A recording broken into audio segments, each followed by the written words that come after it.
네, 애국 기업을 소개합니다. 꽃감인데요. 야, 기가 막혀요. 맛도 좋고 영양도 만점인데 우리 나이 드신 분뿐만 아니라 아이들도요 기가 막히게 맛있습니다. 소중한 분들께 감사를 담아서 선물하기 딱 좋은 건데요. 선착순 1000명에게 삼립국화나물 증정해 드리고요. 10개 이상 사시면 연합장 첨부도 가능하다고 합니다. 찬스 놓치지 마시고 얼른 전화하세요. 애국 기업입니다. 010-2213-1144 010-2213-1144 전화하시기 바랍니다. 네, 여러분 안녕하십니까? 제가 이분의 글을 몇 번 소개해 드렸는데 오늘 드디어 스튜디오에 모셨습니다. 하봉규 교수님이십니다. 어서 오십시오. 어서 오십시오. 제가 유평에서 보셨습니까? 방송? 제가 봤습니다. 제 이름하고 이름이 또 같고 성만 다르고 그래서 제가 그 교수님의 글을 몇 번 소개해드려서 이봉규 TV에서는 많은 분들이 기억하고 계실 텐데 그 부경대학교 하봉규 교수가 특별한 책을 내셨는데요. 책 제목 좀 보시겠습니다. 타이틀이요. 문재인 정권의 백서를 냈네요. 반역 정치의 대해부와 문 대통령의 고함. 주로 이제 왜 이 책을 쓰게 됐습니까? 네, 직접적인 계기는 지난 9월부터 윤석열 대통령이 바란다 하는 그 시리즈를 발표한 적이 있습니다. 예. 한 2달에 걸쳐서 한 55개 정도 토픽으로 했습니다. 거기에 이제 내용이 핵심이 중에 하나가 문재인 백서가 필요하다는 것입니다. 그러니까 우리가 아시다시피 이명박 정부와 박근혜 정부가 실패한 이유 중에 하나가 지난 정권에 대한 제대로 된 그렇죠. 단죄를 하지 못했기 때문에 그렇다고 봅니다. 그래서 제가 이제 그걸 발표하고 최근에 우연히도 보니까 그 주호영 원내대표가 자기들도 백서를 만들겠다고 합니다. 아주 저는 그 글을 발표를 하고 몇 번에 걸쳐서 이제 하고 나서 그렇게 나왔으니까 아주 고무적으로 생각하고 있습니다. 그렇죠. 예. 백서가 있어야죠. 예, 맞습니다. 예. 뭐 역사가 나중에 평가하겠지만 역사 평가 전에 바로 이게 평가가 이루어져야 다음 대통령 또 다음 당 이런 데서 이제 그 말하자면 귀감을 삼고 잘못된 건 고치고 잘한 건 계승하고 이럴 거 아닙니까?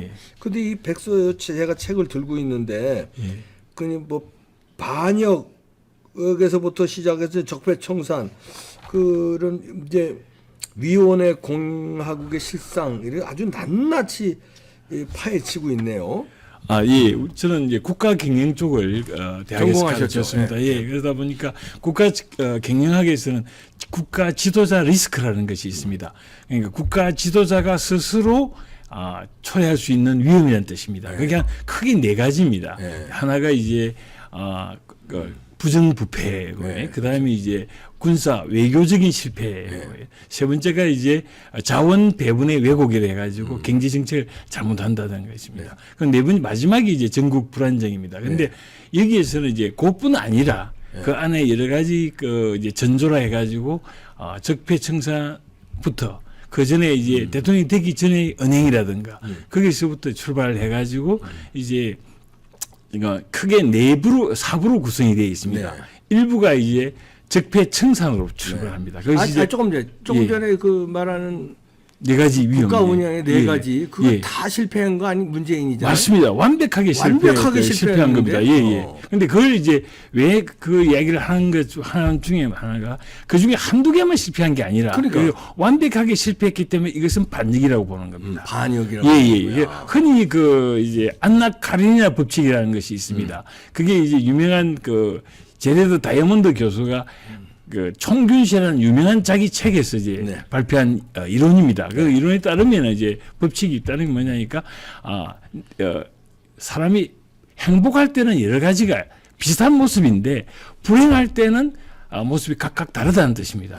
그럼 행복하려면 여러 가지 조건이 있다는 거죠. 네. 뭐 다시 말해가지고 부부간의 금슬이라든가 네. 경제적 안정이라든가 뭐 건강이라든가 예, 뭐, 네. 사회적 인정이라든가 이런 게 다 필요한데 그 중에 한 개만 실패하면은 그것은 불행으로 떨어진다 이런 뜻입니다. 그럼 이 네 가지가 완벽하게 잘못됐을 때는 국가가 불행해지는 거예요. 국가가 불행해지고 그건 바로 의도적이고 아. 예, 의도적인 반역이라는 것입니다. 한두 가지는 할래다가 실패할 할 수가 있는데 예, 네 가지 전부 총체적으로 실패. 하고 예, 그건 일부러 망가뜨렸다. 예, 바로 그겁니다. 그래서 국가 반역이라고 보는 것입니다. 아 그렇군요. 예. 그걸 아주 이번에 조목조목 제가 이 목차를 보고 있는데요. 예. 잘 정리를 하셨네요. 이름은 결국은 이제 국가 반역. 그래서 일부러 망가뜨리기 위해서 대통령의 됐다. 그러니까 예. 당선 전부터 국가를 망가뜨리기 위해서 대통령이 출마했다. 이렇게 보는 겁니까? 네, 그렇습니다. 그렇게 보는 거예요.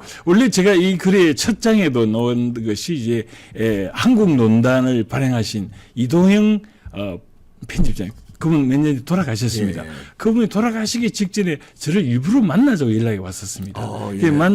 만나고 이제 첫 그 만남에서 문재인 이야기를 하더라. 문재인의 가게 이야기를 했습니다. 오. 그래서 그 가게 이야기부터 다시 시작합니다. 그분은 원래 군에서 이제 대위까지 근무를 하시고 그다음에 조선일보 또 그 논설위원도 되시고 한국 논단을 발행하셨지 않습니까? 예, 그분이 이제 정보가 상당히 많으시더라고요. 그래서 구체적인 정보가 있기에 제가 이제 그 당시 김문수 지사님 TV에 나오도록 제가 주선을 했고 그분이 그 한 번 하시고 그리고 일본으로 그 수술 때문에 가셨는데 끝내 돌아오시지 못하셨습니다. 그런데 그 내용이 충격적이었기 때문에 그 내용으로 출발한 겁니다.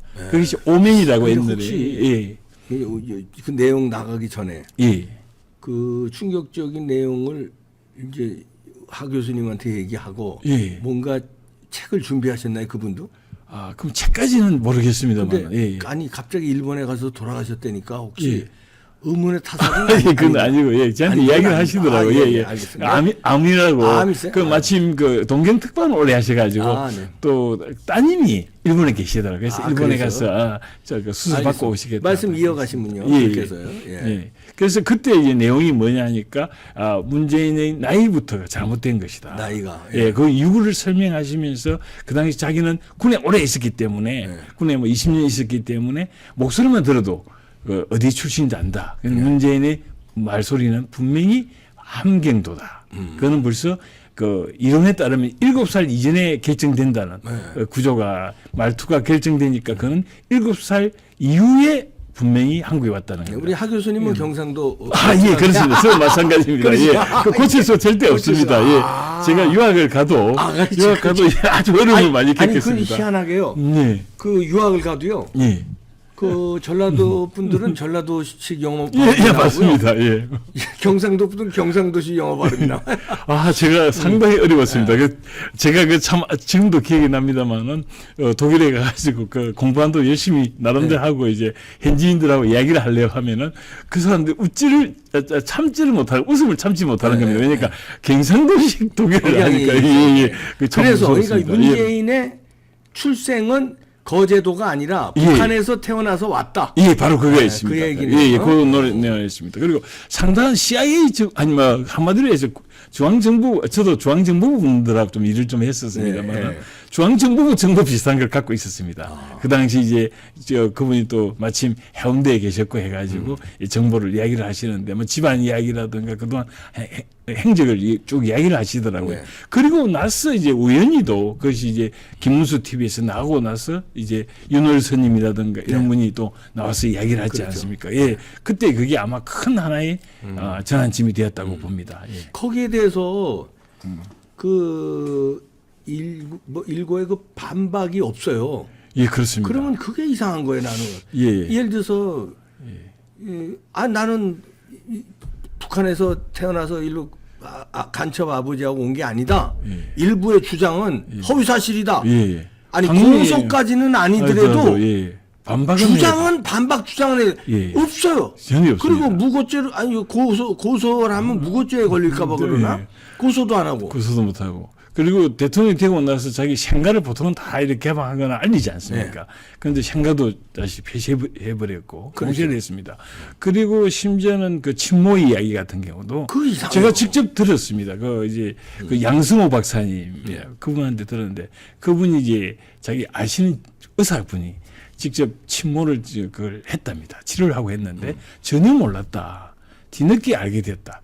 옷 차림이나 문재인의 어머니인지 전혀 몰랐다는 전혀 거예요? 몰랐다는 겁니다. 그 이야기를 그 안에 또 쓰고 있습니다. 그래서 이 책에 들어가 있죠. 있군요. 예, 들어 있습니다. 그 이제 생생한 제가 직접 들었고 해서 그런 내용 들어 있습니다. 그래서 그것이 하나의 우리가 옛날에 그 오래전에 오맨이란 유명한 영화가 있었습니다. 그러니까 악마의 아들이 이제 미국의 최고 명문가집안에 태어나서 미국 대통령이 된다는 설정이었습니다. 그게 보면 나오는 것처럼 거의 같은 그러니까 직파간첩이다라는 거죠. 그 당시 벌써 아마 그 당시 난파되었을 때가 1950년대 중반으로 보고 있더라고요. 그분이. 왜 타이밍도 맞췄습니다. 그리고 왜 이 난파냐 하는 것도 설명을 하더라고요. 왜냐하니까 그 당시 강한옥이라는 사람이 어떻게 만났냐. 친모라고 하는 사람은 그 당시 부산의 거제동이라는 데가 있습니다.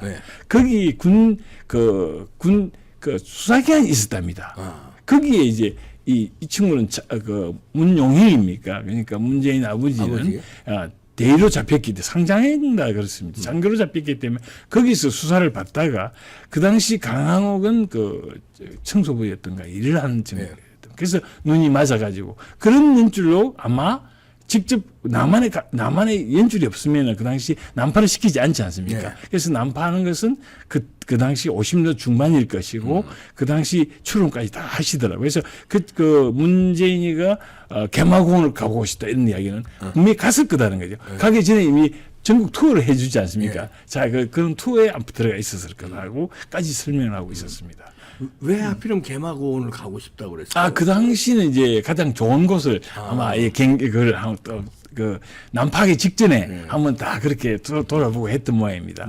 심지어는 그 당시 그 문재인이가 만났던 이산가족으로 만났던 여자분 있지 않습니까? 이모가 아닐 거다. 누나일 거다. 지금까지도. 그 얘기가 많이 나왔어요. 예. 그런데도 거기에 대해서 아무런 반박이 없고, 예, 그렇습니다. 그리고 그때도 이상한 게 그때 문재인이 나이를 속여서 그 이산가족 신청한 거예요.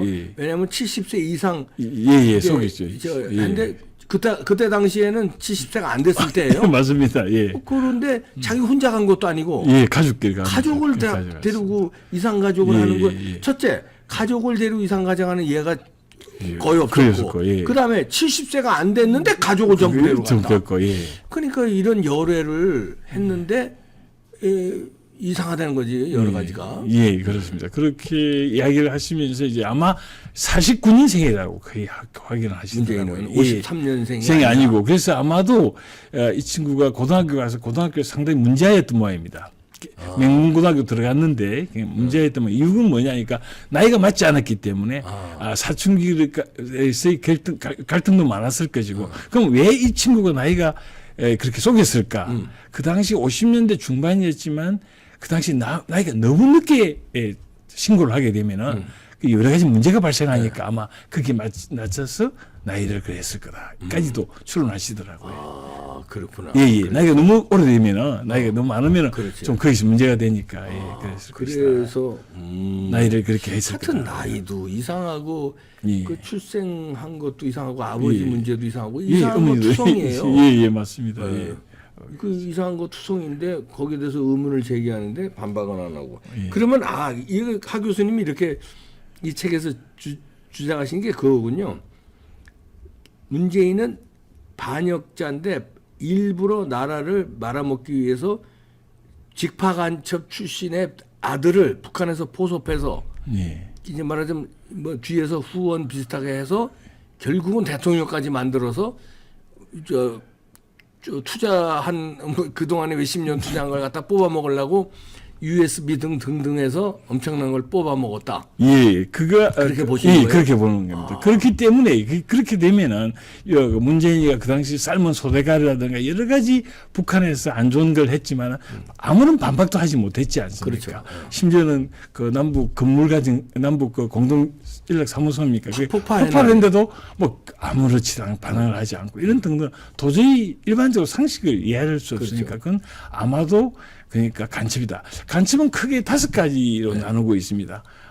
그러니까 뭐 그러니까 고정 간첩에서부터 뭐 내간이나 해가지고 고위층을 갖다가 이제 포섭하는 거 이랬는데 이 같은 경우는 이것이 한 5가지 거의 다 포함되는 그런 특이한 형태를 할 수 있습니다. 왜냐니까 직파를 하면서 그러니까 패키지로 애비하고 딸려서 같이 아들을 같이 보내고 거기 있는 이제 강한옥을 거기 이제 보습 상대로서 그걸 넣어가지고 했고, 예. 그리고 잘 소프트 랜딩을 시킨 거죠. 그리고 성공하고 나니까 계속적인 이제 콜이 있었을 것이다. 그래서 가족도 거의 가족이 인질화되어 있는 거죠. 말하자면 인질화. 예. 그래서 만나는 것도 그랬을 그럼 북한 것이다. 입장에서는 몇십 년간 공을 들인 예. 이제 간첩인데 결국은 성공시킨 간첩인데 완전 최고의 성공입니다. 최고의 성공은 뭐냐니까 하나가 5.18이고 이것이 두 번째라고 볼 수 있습니다. 문재인이가. 그렇죠. 예. 그러면은 그 대가를 그 이상 뽑아 먹었을 텐데 그러면 문재인이 엄청난 걸 북한에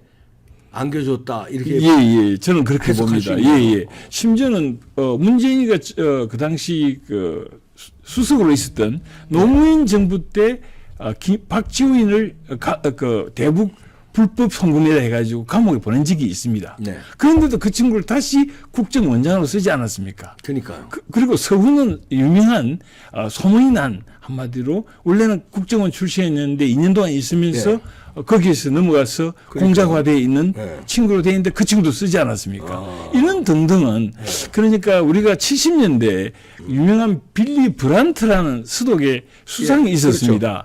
그분이 갑자기 사임을 하게 됐는데요. 이유는 뭐냐니까 자기 밑에 그 비서관이었던 그 기욤이라고 하는 퀸터 기욤이라는 친구가 원래 간첩 활동이 했다는 것이 밝혀지자마자 사임을 했습니다. 그러니까요. 예, 그런데 비해서 문재인 같은 경우는 아예 집안 출신도 그럴 뿐 아니라 쓰는 사람들도 다 인적인 그 풀 자체가 전부 다 간첩이나 간첩 행동했던 용공주의자를 썼다는 것은 바로 대표적인 케이스라고 할 수 있을 겁니다. 비서실장을 임종석을 쓰고요. 예. 아니 어떻게 대북 송금으로 실형까지 살은 박지원이를 마지막 비서실장 국정원장으로 쓰고 하고 예. 이게 바로 이해가 안 되는 거였거든요. 예. 가장 중요한 자리에. 바로 그렇습니다. 예.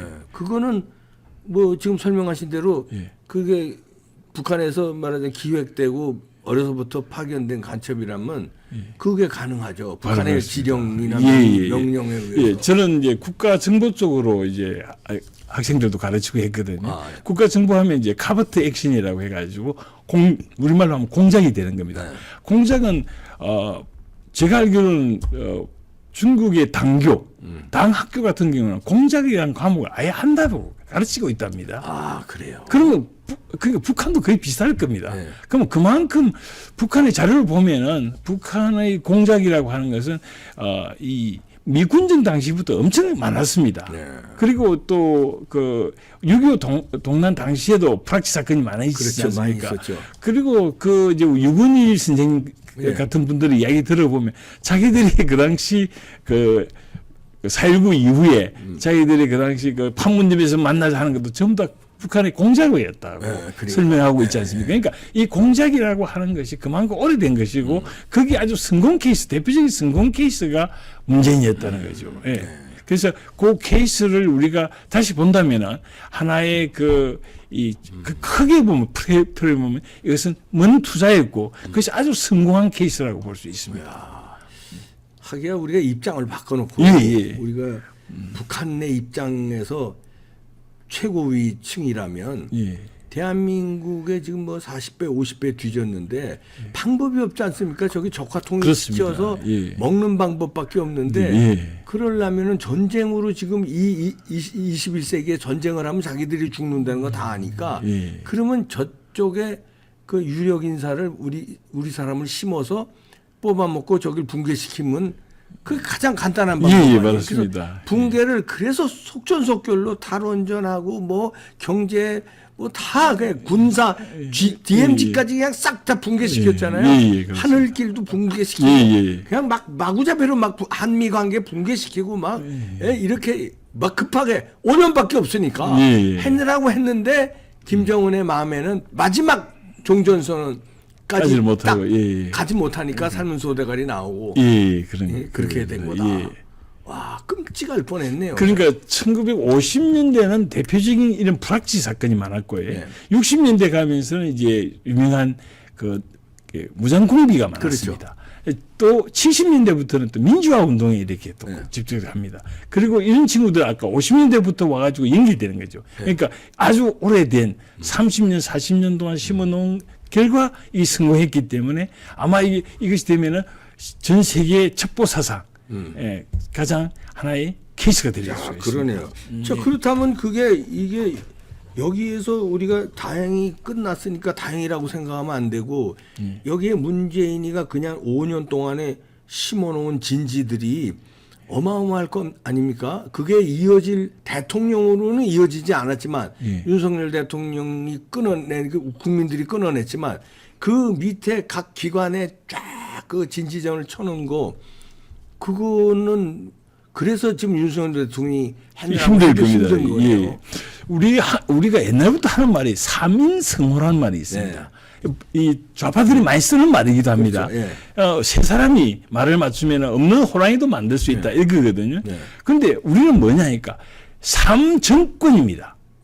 성호 바로 괴물을 만들 수 있어요. 지금까지 친북 정권이었던 김대중 노무현 다음에 문재인이 들었기 때문에 3정권입니다. 새 정권이 들었기 때문에 이 친구는 자신 있게 했던 겁니다. 한마디로 이야기해서. 물론 우리가 보수 세력이 이제 그 당시 무너졌기 때문에도 있지만 그 세 번이라고 하는 게 주는 게 뭡니까? 세 번이라는 건 루틴한 것이고 국민들이 인정한다는 뜻이고 자유민주주의가 무서운 것은 옛날에 마키아벨리 같은 사람이 민주주의를 싫어했습니다. 왜냐니까 취약하다는 겁니다. 그러니까 자유민주주의는 속에서 취약하지 않습니까? 그러니까 취약하니까 미국 같은 경우는 세계에서 제일 많은 정보기관, 가장 많은 정보기관에 예산을 쓰고 있습니다. 미국 같은 경우는 정보기관이 한 15개 정도 되어 있습니다. 국가정보기관이. 쓰는 예산이 약 400억 달러에서 500억 달러를 쓰고 있습니다. 그걸 쓰고 있는 이유는 뭐냐니까 똑같은 겁니다. 우리도 자유가 공짜로 되는 게 아니다는 거죠. 그래서 우리가 알아야 될 거 하나는 자유민주주의는 가장 취약할 수 있기 때문에 그래서 이런 경우에 이것을 막을 수 있는 국민적인 교양이라든가 또 국가기관의 또 협력, 국가 원칙 이런 것들이 있어야 된다는 거예요. 야, 진짜 아찔하네요. 만약에 0.7%로 이기지 못하고 이재명한테 졌으면 그 말하자면 간첩 정국이 이어지는 거 아닙니까? 큰일 날 뻔했네요. 예, 그렇습니다. 제가 좀 외국하고 비교를 한다면은 저는 독일에서 공부를 하면서 85년도에 유학을 가서 독일이 통일되고 나서 왔으면 귀국했습니다. 90년에 귀국을 했는데요. 그 당시를 생각을 해봅니다. 그러니까 독일 통일되기 이제 동독이 무너질 때, 동독이 무너지는 것은 분명히 제가 독일에 있어서 직접 경험했습니다. 한국 때문에 무너진 것이었습니다. 동독이 한국 때문에 무너진 것이었습니다. 주장하시는 이유는? 그건 뭐냐니까 제가 이제 직접 경험을 한 겁니다. 뭐냐니까 그 당시 서독은 한국 그 당시 올림픽을 하루에 2번 시간마다 1시간 했습니다. 2시간만 보여주지 않았습니다. 동독은 어떻게 보여주냐니까 하루에 3번 시간마다 매 시간마다 2시간씩 보여줬습니다. 6시간을 보여주게 된 겁니다. 그걸 2주 동안에 보여주게 된 겁니다. 동독 사람이 어떻게 됐겠습니까? 도는 거지. 도는 그런 겁니다. 자기들이 아는 한국은 전쟁을 겪고 가장 못 사는 나라였는데 저렇게 어떻게 아름다운 나라 처음에 동독이 이제 지금도 기억이 납니다. 동독이 처음에 서울에 아주 흐름한 집도 보여주고 이랬는데 뭐 동독에 대해서 아느냐 물어보기도 했는데 이게 장시간 되고 이렇게 되니까 동독 사람의 충격을 받은 겁니다. 그러네. 그 상태에서 동독은 또 어떤 문제가 있었냐니까 아까 빌리 브란트가 만들어 놓은 동방정책이었습니다. 동방정책은 뭐냐니까 서독이 동독은 정부로서는 인정하지 않습니다만은 동독의 계획과 개방을 위해서는 지원을 해주겠다는 겁니다. 그래서 이제 그 당시 방송도 교류하고 나이 많으신 분들의 고향 방문도 시켜주고 심지어 유학생까지 수도에 보냈습니다. 예. 그리고 가장 결정적인 차이가 뭐냐니까 동독은 그 당시 자기들이 동유럽에서 가장 잘 사는 나라였기 때문에 네. 인근 나라인 동유럽이었던 헝가리, 체코, 폴란드 같은데 여름 휴가를 보내줬습니다. 네. 그 휴가를 보내주고 있었는데 그 서울에 그걸 충격을 본 상태에서 그 다음에 그해 초 그러니까 89년 1월 1일에 헝가리에서 국경 개방을 시켜준 겁니다. 국경 수비대원들이 그 철책선을 들어줬어요. 그러니까 그 당시 헝가리에 왔던 수백 명들이 그 소식을 듣고 집단 탈출하기 시작한 겁니다. 집단 탈출하니까 이제 그 당시 폴란드에 가 있던 사람도 이제 집단 탈출하고, 예, 체코에 가 있던 사람도 집단 탈출하고 이것이 너무 도미노가 그러니까 돼가지고. 예, 그러다 보니까 이제 동독 정부에서 더 이상 나갈 수 없다고 국민 나갈 수 없다고 국경 폐쇄 조치를 취하니까 리액션으로 이제 사람들이 비어볼레 나왔어요. 우리는 나가고 싶다고 수십 개 도시에서 수십만 명이 나오게 돼서 자기들이 그거 돌려놨어요. 그거를. 그러다 보니까 결국 89년 그해 불과 3, 4개월 만에 망하게 된 겁니다.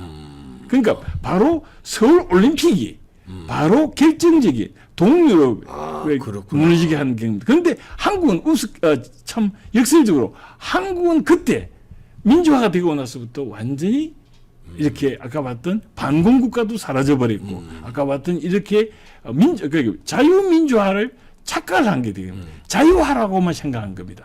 다시 말해서 자유민주화는 자유뿐 아니고 자율뿐 아니고 규율. 그리고 권리만 있는 게 아니고 책임과 의무가 있는데 그런 균형을 잡아주지 못했기 때문에 방임을 하는 거죠. 대원칙이 무너진 거라고 볼 수 있습니다. 아, 그러네요. 그럼 문재인 정권을 이제 한마디로 정리하면은 반역 정권에 어려서부터 아버지 직파 간첩에 따라서 여기 심어놓은 북한 정권의 고정간첩의 대성공이 대한민국을 무너뜨리기 위해서 대통령이 출마했고 무너뜨리기 위한 작업을 했는데 무너뜨리는 데까지는 성공하지 못했다. 간신히 막았다. 이런 얘기네요. 조기 종류가 되는 말이에요. 그러니까 보통 사이클이 민주화되고 나서 보통 보수와 진보 혹은 좌파 정권이 이제 10년 사이클이었습니다. 그런데 이제 그 사이클이 이번에 5년 만에 돌아갔기 때문에 그나마 이제 된 거지 완전히 해결된 건 아닙니다. 이야, 이 무서운 얘기인데요, 여러분들. 이게 그냥 우리가 그냥 지나갈 일이 아닙니다. 이 대해부한 우리 문재인 백서를 여러분들도 뭐 읽으시고 특히 이제 젊은 세대 이런 걸 알아야 우리가 이 나라를 지키죠. 그냥 뭐 이렇게 해다가는 제2의 문재인, 제3의 문재인이 지금 도사리고 있습니다. 나라를 지켜야 되겠습니다. 하봉규 교수였습니다. 감사합니다.